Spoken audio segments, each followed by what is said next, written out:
3 months after the human fleet entered the war, Fleet Admiral Minho stood on the command deck of the massive ship Eternal Fury. Through the armored windows he could see the burning remains of what had once been the Keltrani home system. 7 planets, each one completely sterilized of devourer contamination, and everything else. "Sir, we're receiving another transmission from the Galactic Council," reported Lieutenant Commander Seo Jun. She was young, but she had adapted quickly to the new reality of human warfare. "They want to discuss our methods." Minho smiled without humor. The Council had been discussing human methods for weeks now. They sent protests, complaints, and formal objections on a daily basis. They seemed more upset about human tactics than they had been about the Devourers. "What's their complaint this time?" Minho asked, not really caring about the answer. "The usual: excessive force, violations of the Galactic Warfare Conventions, destruction of civilian infrastructure. Oh, and they're particularly upset about our new policy of system sterilization." Minho looked at the tactical display that covered most of the command deck's wall. Red markers showed Devourer-controlled systems. Blue markers showed human-liberated systems. Yellow markers showed systems currently under attack. The pattern was clear. For every system the Devourers attacked, humanity destroyed 2 Devourer-controlled systems in return. It was brutal mathematics, but it was working. The Devourer advance had not just stopped, it was reversing. "Tell the Council that surgical strikes failed for a century," Minho said. "We're performing necessary surgery. If they don't like our methods, they're welcome to handle the Devourers themselves." The truth was that human warfare had evolved far beyond what the galaxy could understand. While the Council forces still thought in terms of battles and campaigns, humans thought in terms of complete victory. They did not fight to win engagements. They fought to end wars. Captain Young Woo commanded the experimental siege fleet from his ship Dark Innovation. His vessels were the most controversial in the human fleet because they used captured Devourer technology against the enemy. But Young Woo did not simply copy alien weapons. He improved them. "Sir, we've successfully infected the Devourer bio-network in the Nexus system," reported his science officer Dr. Sung Min. "The corruption virus is spreading faster than expected." Young Woo watched the tactical display as Devourer ships began attacking each other. His team had taken the aliens' adaptive abilities and turned them into a weapon. The virus made Devourers see their own kind as enemies. It spread through their biological networks like wildfire.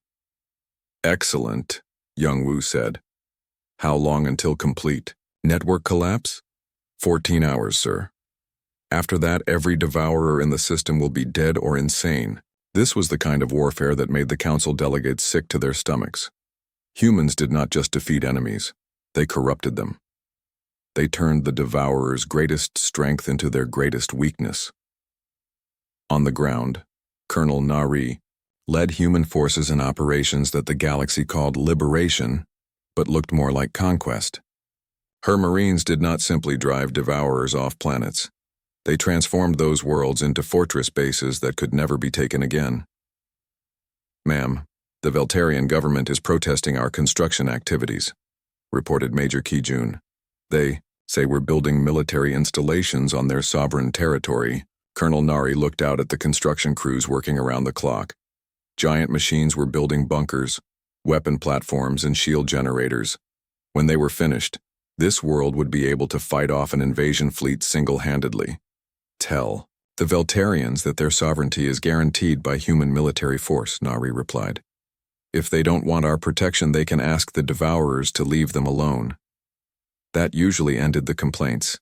The galaxy had learned that human protection came with human conditions, and human conditions were not negotiable. The breaking point came when the Keth Collective formally protested human actions on their sacred world of Keth Prime. The crystal beings were furious that human forces had destroyed their holy gardens to eliminate Devourer biocontamination. Dr. Mira herself came to meet with Admiral Minho aboard the Eternal Fury. Her crystal body pulsed with angry red light as she spoke. "Admiral, your forces have committed sacrilege. Those gardens were 10,000 years old. They were grown by our ancestors as monuments to peace and harmony, and you destroyed them in a day." Minho showed her the bioscan reports. Your sacred gardens were infected with devourer spores. In 6 months, they would have grown into harvester organisms. Your holy site would have become a breeding ground for the enemy. You could have found another way, Dr. Mira insisted. Some method that preserved our cultural heritage. We found the method that worked, Minho replied coldly. Your ancestors built monuments to peace. My species builds monuments to victory. Guess which ones are still standing? Dr. Mira's light flashed with outrage. This is exactly why the galaxy contained your species. You have no respect for anything but violence. That's correct, Minho agreed. And that lack of respect is saving your civilization. The devourers don't care about your sacred gardens. They don't respect your cultural heritage. They want to eat your planets and turn them into more devourers. We stopped them. You're welcome. The formal protest was broadcast across the galaxy. It demanded that human forces follow galactic warfare conventions. It called for investigations into human military actions. It threatened sanctions and diplomatic consequences. Admiral Minho's response was broadcast just as widely. You asked us to save you from extinction. We're doing exactly that. If you don't like our methods, you're free to handle the devourers yourselves. But don't expect us to fight your wars with one hand tied behind our backs. The threat was clear. The humans could leave any time they wanted. And if they left, the devourers would finish what they had started. The protests stopped. Not because the galaxy approved of human methods, but because they were too afraid to complain any louder. On Earth, President Haywan read the daily reports with satisfaction. The human war machine was performing exactly as designed. Every day, more devourer systems fell. Every day, human influence spread further into the galaxy. Ma'am, said her aide, General Insu, we're receiving reports that some council species are beginning to ask questions about human intentions after the war. What kind of questions? President Haywan asked. They want to know if humans plan to return to the quarantine zone when the devourers are defeated. They're concerned about human expansion into liberated systems. President Haywan laughed. Of course they're concerned. They've spent a century telling themselves that humans are monsters. Now they've invited the monsters to save them.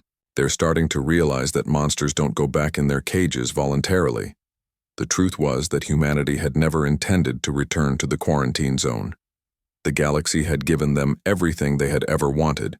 Free access to galactic space, no restrictions on expansion, and no interference in human activities. All they had to do in return was destroy the devourers. And humanity was very good at destroying things. But as the human fleets pushed deeper into devourer territory, some council observers began to notice something troubling.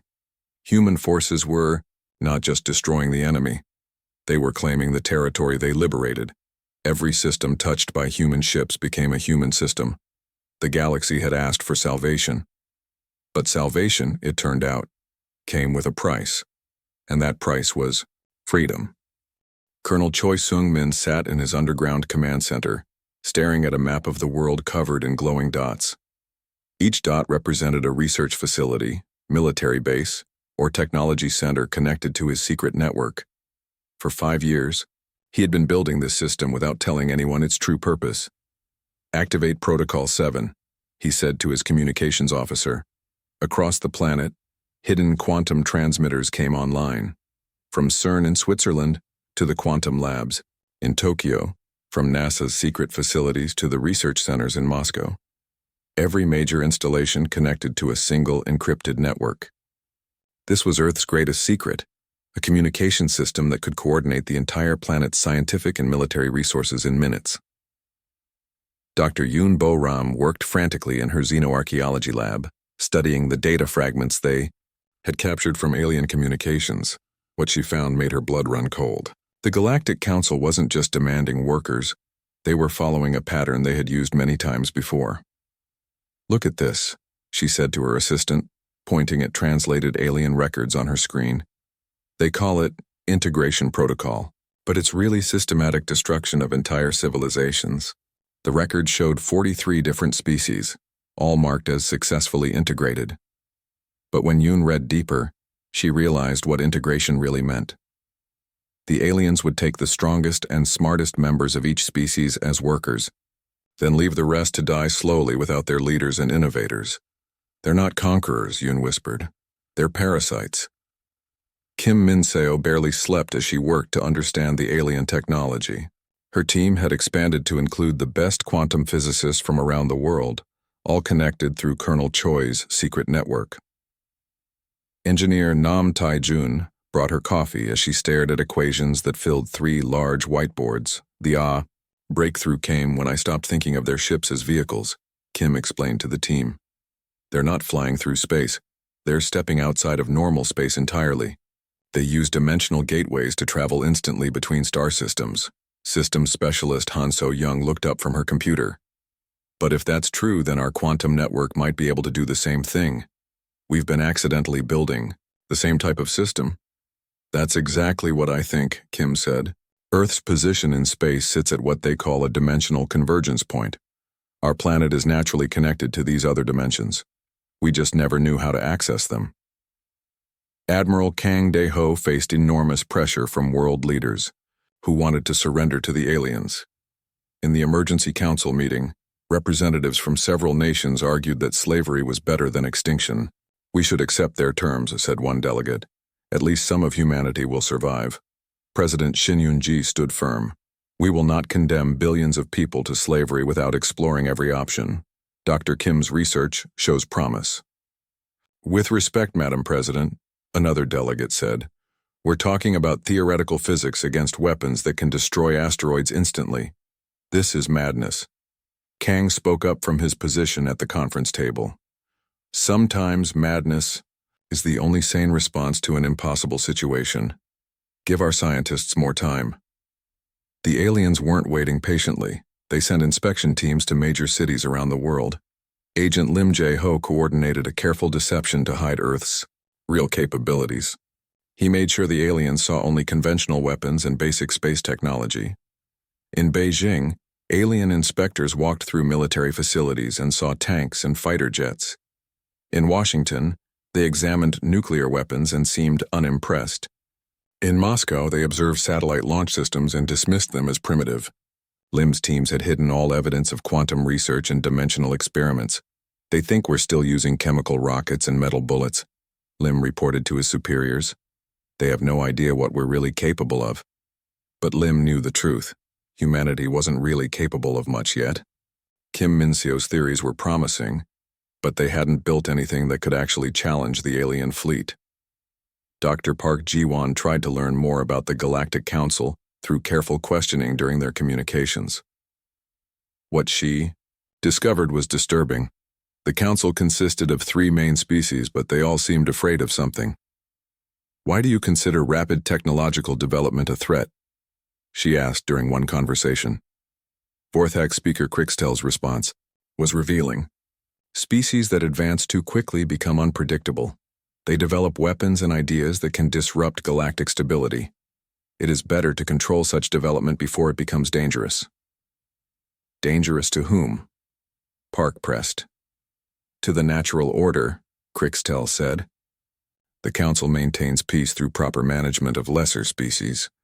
Chaos results when species are allowed unlimited development. Park realized the aliens weren't confident conquerors. They were terrified bureaucrats trying to control something they didn't understand. Kim Min-seo's team worked around the clock to build their first experimental dimensional gateway. In a hidden facility beneath Seoul, they connected quantum processors from 12 different countries into a single, massive computing system. The power requirements were enormous, drawing electricity from 3 nuclear power plants. Chief Technician Ryu Dong-hyun monitored the energy fluctuations as they attempted their first test. Quantum field is stabilizing, he reported. Dimensional resonance is... Wait, something's happening. A small tear appeared in the air above their experimental platform. It was only the size of a dinner plate, but through it, they could see, not space, but something else entirely. A gray void that seemed to exist outside normal reality. We did it, Kim breathed. We actually opened a gateway to another dimension. Dr. An Ye-jin checked the dimensional stability readings. The gateway is holding steady. But Kim, look at these energy patterns. This isn't just a doorway, it's a control mechanism. We're not just accessing other dimensions, we're manipulating them. The implications hit Kim like a lightning bolt. If they could control dimensional space, they might be able to affect the aliens' ability to travel between stars. The same gateways that allowed faster-than-light travel could potentially be closed or redirected. As the deadline approached, more alien ships arrived in Earth's solar system. Captain Lee Hun-woo reported from the lunar base that the fleet now numbered over 200 vessels. Each new ship took position around Earth like predators surrounding wounded prey. They're not just here to collect slaves, Lee observed. This is a full invasion fleet. They're preparing for war, emergency coordinator. Oh Min-jung worked desperately to prepare evacuation plans for major cities. But where could billions of people hide from weapons that could destroy asteroids? Underground bunkers might buy some time, but not much. We need more than hiding places, Oh told her staff. We need a miracle. The miracle might have been taking shape in Kim Min-seo's laboratory.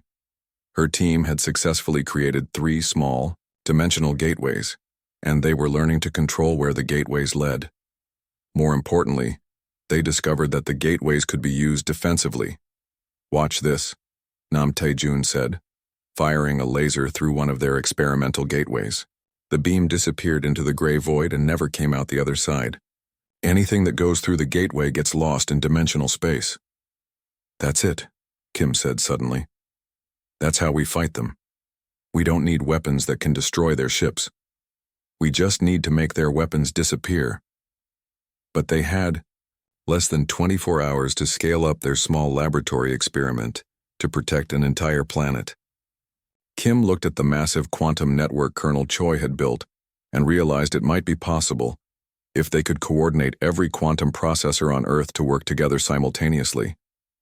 President Shin Yoon-ji called Admiral Kang with final authorization. Do whatever Dr. Kim needs. If her plan doesn't work, we'll all be slaves or dead anyway. As alien ships moved into bombardment positions around Earth, Kim Min-seo prepared to attempt something that had never been tried before, turning the entire planet into a dimensional gateway generator. The countdown to humanity's enslavement continued, but now Earth had a plan. Whether it would work was about to be tested against the most powerful alien fleet the galaxy had ever seen.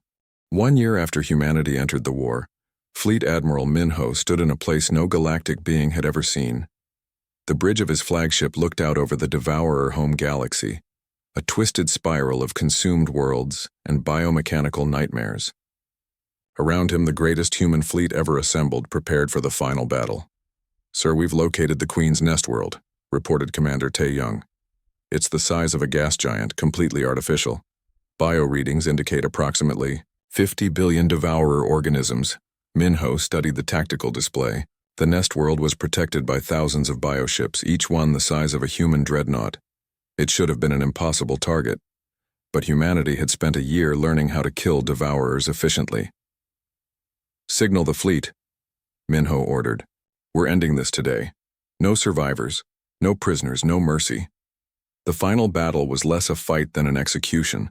Human ships moved through the Devourer defenses like death itself, their weapons cutting through enemy formations with terrifying precision. The Devourers tried to adapt, but humanity had learned their patterns. Every defensive evolution was met with a new form of destruction. Commander Tae-young led the assault on the Queen's Nest world, using weapons that would have horrified the Galactic Council. Planet killers that cracked the artificial world like an egg. Biological weapons that turned the Devourer's own biotechnology against them. Quantum disruptors that erased matter from existence. All Devourer biosignatures eliminated, Tae-young reported 6 hours later. The threat is over, sir. Min-ho looked out at the debris field that had once been the most dangerous force in the galaxy. Confirmed. The Devourer species is extinct. Signal Earth. Tell them the war is won. But as the human fleets began their journey home, the galaxy they returned to was not the same one that had begged for their help. Fear had replaced gratitude. Suspicion had replaced relief. Admiral Ji-woo, now Supreme Commander of all human forces, received the Galactic Council's final message as her command ship entered the Sol system. Council Speaker Thorne appeared on the communication screen, his face pale with barely controlled terror. Admiral Jiwoo, Thorne began, his voice shaking. The Galactic Council acknowledges your victory over the Devourer threat. We are grateful for your assistance. However, by unanimous vote, the Council now demands that all human forces return to your original territory immediately. Jiwoo's laughter was cold as the vacuum of space. Demands? That's an interesting choice of words, Speaker Thorne. You demanded that we stay in our quarantine zone for a century. Then you begged us to save your galaxy. Now you demand that we go back to our cage. The emergency is over, Thorne insisted. The threat has been eliminated. There is no longer any need for human military presence in galactic space. I see, Jiwoo replied. You called us monsters when we conquered 12 systems to survive. Then you called us saviors when monsters came to eat your worlds. Now that we've saved your galaxy, you want to call us monsters again. How convenient. President Haewon appeared on the bridge's main screen, joining the conversation from her office on Earth. Her expression was serene, almost peaceful. Speaker Thorne, I'm afraid there's been a misunderstanding. What misunderstanding? Thorne asked, though he already feared the answer. You seem to think we're going back to the quarantine zone, President Haewon said softly. But that's not what our agreement specified. You gave us complete freedom of movement in galactic space. You promised no interference with human expansion. You guaranteed us everything we demanded. Thorne's face went white. That was during the emergency. The emergency is over. Is it? Admiral Jiwoo asked. Because from where I'm standing, the galaxy is still full of potential threats. Pirates, warlords, aggressive species that might decide to follow the Devourer's example. Seems to me the galaxy still needs protection. The truth hit Speaker Thorne like a physical blow. You're not leaving. We're already home, President Haewon replied.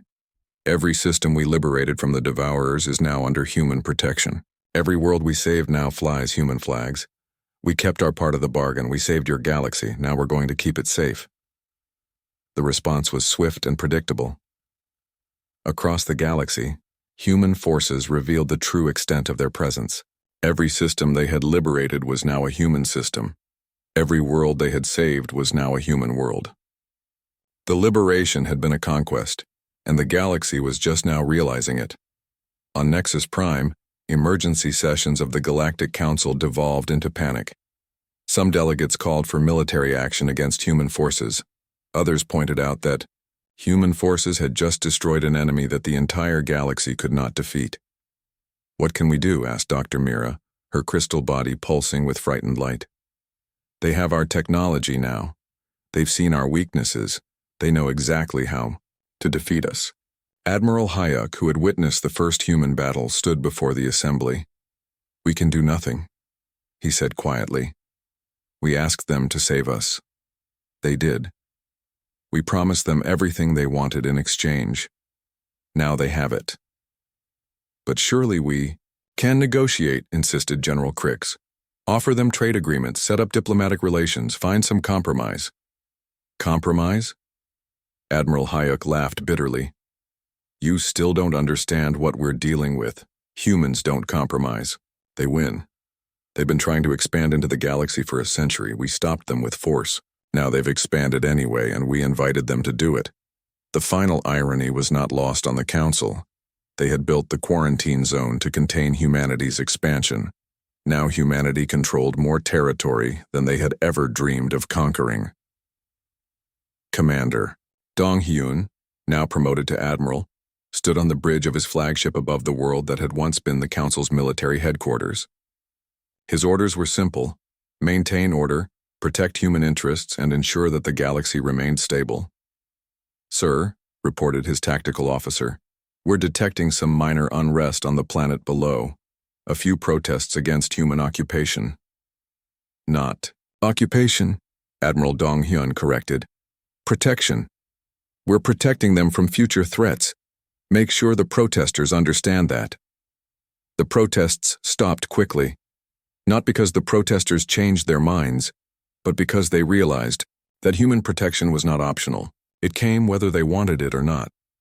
On Earth, in the great command centers beneath the surface, humanity's leaders planned the future of galactic civilization. Maps showed human territory expanding every day. Trade routes carried human goods to alien worlds. Human law replaced galactic law in system after system. The integration is proceeding ahead of schedule, reported General Kyung-soo. Most species are adapting to human administration without significant resistance.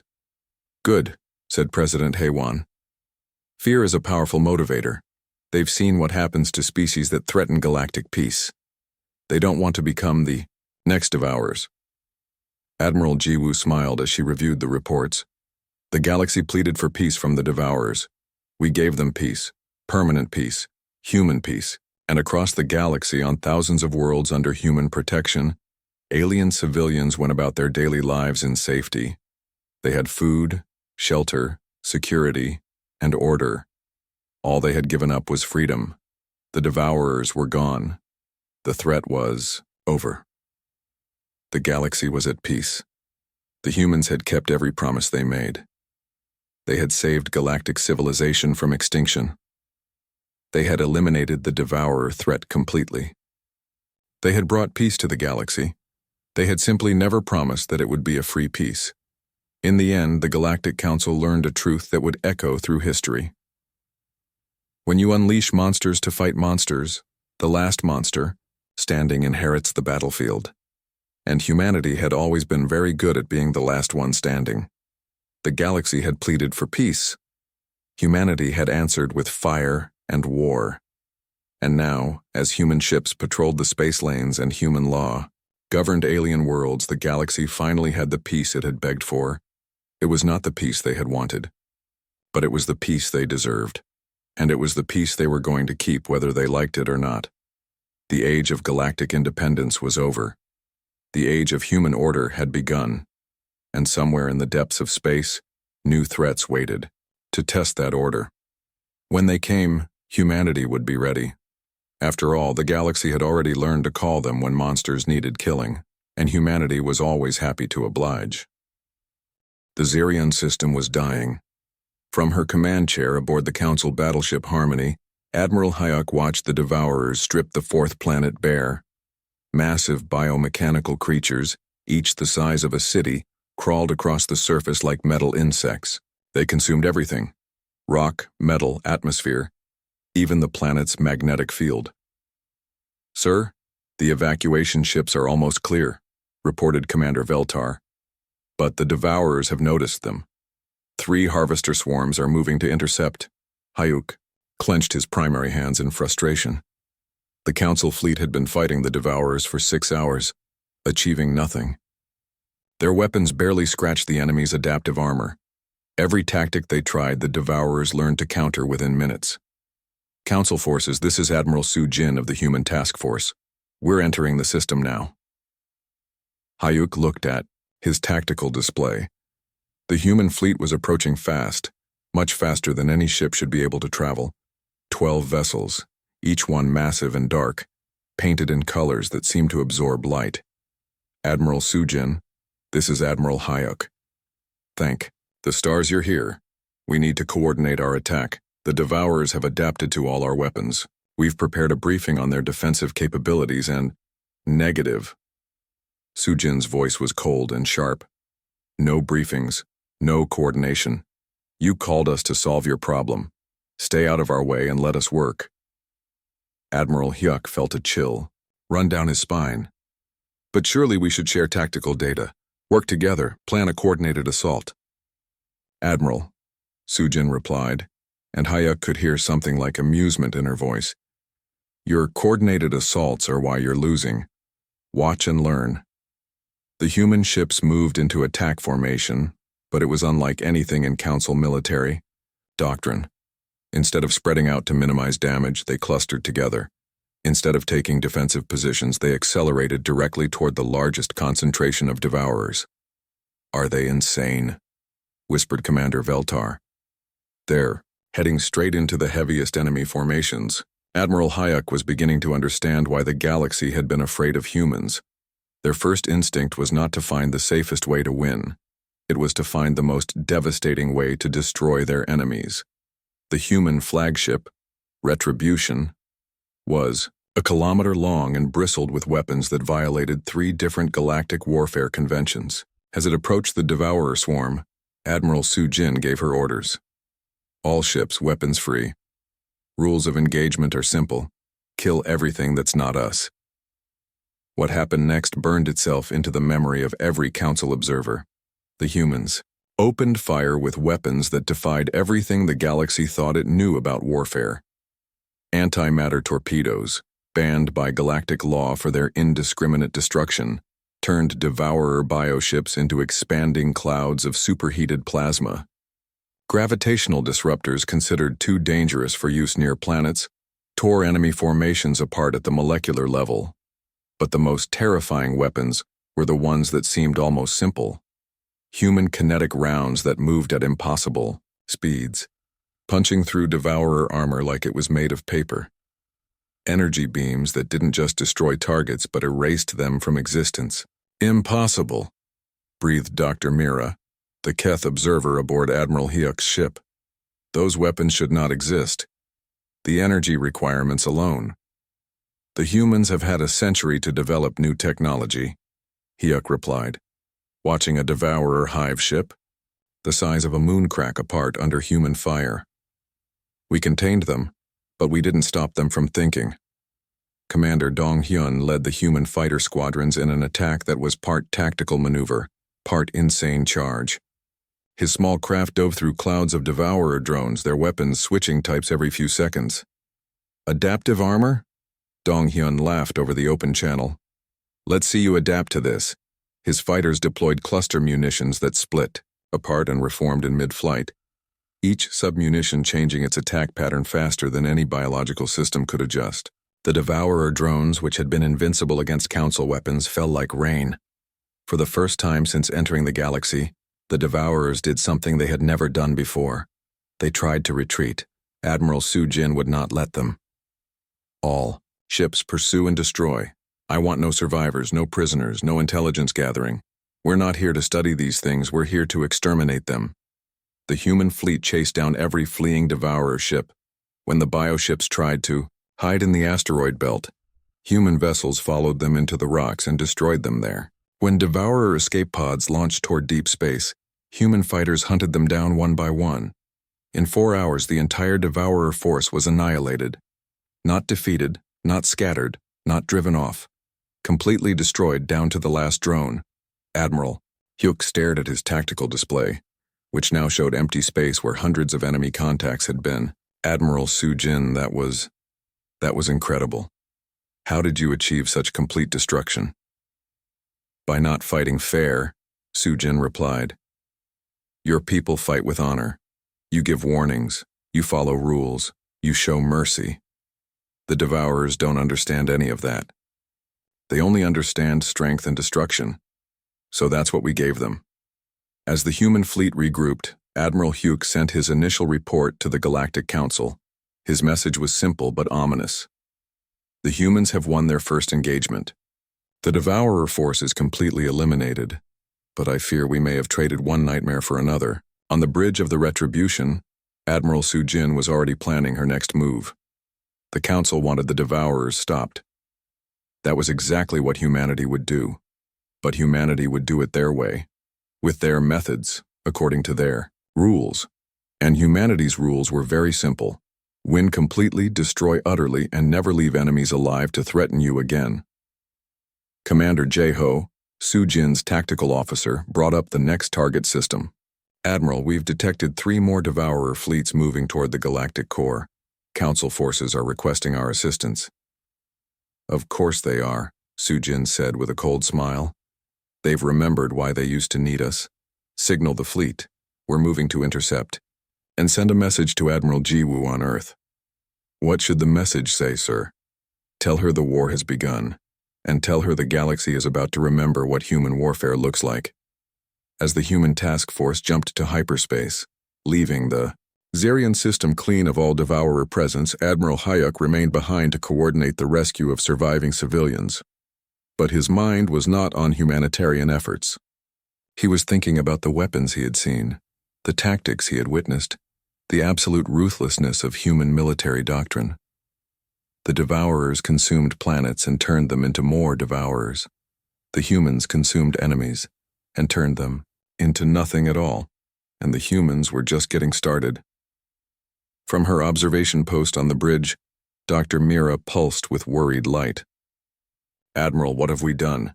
We asked the humans to save us from the devourers, but who will save us from the humans?" Admiral Hayuk had no answer.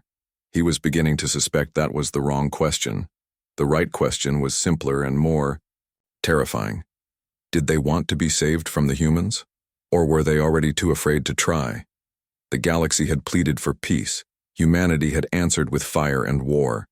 And now the galaxy was learning that sometimes, when you call for help, you get exactly what you asked for.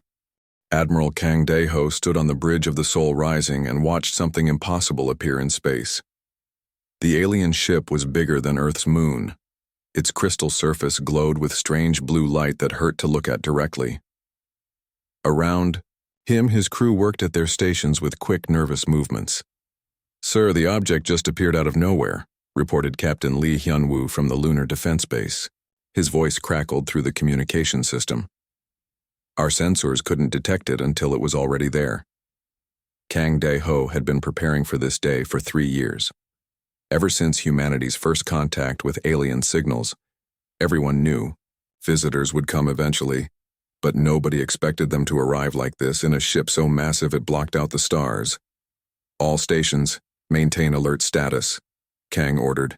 "Do not fire unless fired upon." Dr. Park Ji-won hurried onto the bridge, her lab coat still on from the research facility. She had been Earth's lead expert on alien communication since the first signals arrived. Her face was pale as she looked at the massive ship on the main screen. "They're broadcasting on all frequencies," she said, checking her tablet. "The message is in perfect Korean, English, Chinese, and every major Earth language." "What does it say?" Kang asked. Before Park could answer, the ship's speakers came alive. A voice spoke in clear, emotionless Korean. It sounded human, but somehow wrong, like a computer trying to copy human speech. "Greetings, species designation human. We are the Galactic Council. Your planet has been selected for integration into our resource management system. Prepare for immediate compliance assessment." The message repeated in other languages. On the RE main screen, the alien ship's surface began to change. Patterns of light moved across its crystal hull like living things. Then, without warning, smaller ships began emerging from hidden bays. Each one was still larger than humanity's biggest spacecraft. Kim Min-seo worked frantically in her quantum physics lab deep beneath Seoul. She had been studying the energy readings from the alien ship since it appeared. Something about the patterns looked familiar, but she couldn't place it. The numbers on her screen matched theoretical equations she had been working on for months. "This is impossible," she whispered to herself. "These energy signatures shouldn't exist in normal space." Her assistant, engineer Nam Tai-jun, looked over her shoulder at the data. "What does it mean?" "I'm not sure yet," Kim said. "But these aliens aren't using any technology we understand. They're manipulating space itself." Back on the Sol Rising, the alien broadcast continued. This time, the voice belonged to something that definitely wasn't human. It spoke with multiple tones at once, creating an eerie harmony that made everyone on the bridge uncomfortable. "I am Vorthak Speaker Crixtel of the Galactic Council. Your species has reached Category 7 potential threat status. Immediate containment measures are required." Dr. Park Ji-won stepped forward. She had practiced this moment many times, but her hands still shook as she activated the communication system. "This is Dr. Park Ji-won, representing Earth's diplomatic corps. We welcome contact with the Galactic Council. We hope we can establish peaceful relations and mutual cooperation." The alien ship was silent for several long minutes. Then Crixtel's voice returned, colder than before. "Cooperation is not possible. Your species develops technology too quickly. In the past 200 Earth years, you have progressed from basic steam power to quantum computing. This rate of advancement is unprecedented and dangerous. Colonel Fisai. Choi Sung-min listened to the conversation from his command center in the mountain facility outside Seoul. He had been preparing Earth's defenses for years, but nothing could have prepared him for this. His screens showed alien ships spreading throughout the solar system, taking positions around every major planet and moon. "Sir," his aide reported, "they're deploying some kind of scanning equipment around Luna. Our people on the moon base are reporting strange energy readings." Choi activated the secure communication line to Admiral Kang. "Daeho, they're setting up something big. Whatever they're planning, they're not just here to talk." On the alien ship, Crixtel continued speaking. "The Galactic Council requires the following from your species. First, 60% of your population will be relocated to serve as laborers in our mining operations across 17 star systems. Second, all technological development must cease immediately. Third, your species will undergo genetic modification to make you more suitable for galactic service." The bridge of the Soul Rising fell silent. Dr. Park Ji-won felt her stomach drop. "That's not cooperation," she said. "That's slavery." "Your terms are irrelevant," Crixtel replied. "Compliance is mandatory. You have 72 Earth hours to begin implementation. Failure to comply will result in forced compliance measures." Captain Lee Hyun-woo's voice came through the communication system again. "Admiral, I'm seeing massive energy buildups on the alien ships. They're charging weapons." To demonstrate their power, one of the smaller alien ships fired a beam of pure energy at a small asteroid in the outer solar system. The asteroid simply vanished, turned to dust in less than a second. The message was clear. Resistance was futile. Dr. Park tried again. "Surely we can find an alternative arrangement. Earth has resources we can trade. We have knowledge and skills that might be valuable to the Council." "Your species' only value is as labor," Crixtel said. "Your rapid technological development makes you a threat that must be contained. We have dealt with 43 species before you. All have been successfully integrated." Kim Min-seo stared at her computer screen in her underground lab. The energy patterns from the alien ships were becoming clearer. They matched her theoretical work on dimensional manipulation perfectly. It was as if the aliens were using the same principles she had been studying, but on a massive scale. "Nam, look at this," she said to her assistant. "These ships aren't just using advanced technology. They're accessing other dimensions to travel faster than light." "Is that possible?" Nam asked. "I thought it was just theory," Kim said. "But if they can do it, maybe we can too. Maybe there's more to Earth's quantum network than we realized." President Shin Yoon-ji called an emergency meeting of world leaders. The conference room in the underground facility was filled with representatives from every major nation. Everyone looked shocked and frightened. "The situation is clear," President Shin said. "We face complete subjugation or extinction. Our military leaders tell me our weapons are useless against their technology, but Dr. Kim has presented some interesting possibilities." Admiral Kang Daeho joined the meeting by secure video link.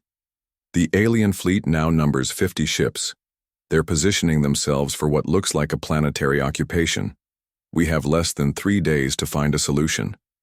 Agent Lim Jae-ho had been quietly gathering intelligence on the alien visitors. His team had managed to intercept some of their communications using quantum encryption methods. What they found was disturbing. "The aliens call themselves the Galactic Council," he reported to his superiors. "But from what we can understand of their communications, they're more like galactic conquerors. They've done this before, many times." Systems specialist Han So-young worked with Kim Min-seo to analyze the alien technology. Together they made a startling discovery. Earth's global communication network, when combined with their quantum processors, created energy patterns similar to what the aliens used. "It's like we've been building the tools we need without knowing it," Han said. "Our internet, our satellites, our quantum computers, they're all connected in ways we never imagined." As the 72-hour deadline approached, Kim Min-seo worked day and night to understand the implications of her discovery. If she was right, Earth might not be as helpless as everyone thought. The same dimensional physics that allowed the aliens to travel between stars might be the key to humanity's survival. The alien ships continued their ominous patrol of Earth's solar system. On every continent, people looked up at the night sky and saw strange lights that shouldn't be there. The world held its breath, waiting to see if humanity's greatest minds could find a way to avoid slavery or extinction. Dr. Park Ji-won made one final attempt at diplomacy. Please give us more time to consider your terms. Surely the Galactic Council values peaceful resolution. Crixtel's response was final. You have 71 hours and 37 minutes remaining. Prepare your population for collection. The communication ended, leaving Earth alone with an impossible choice and a ticking clock.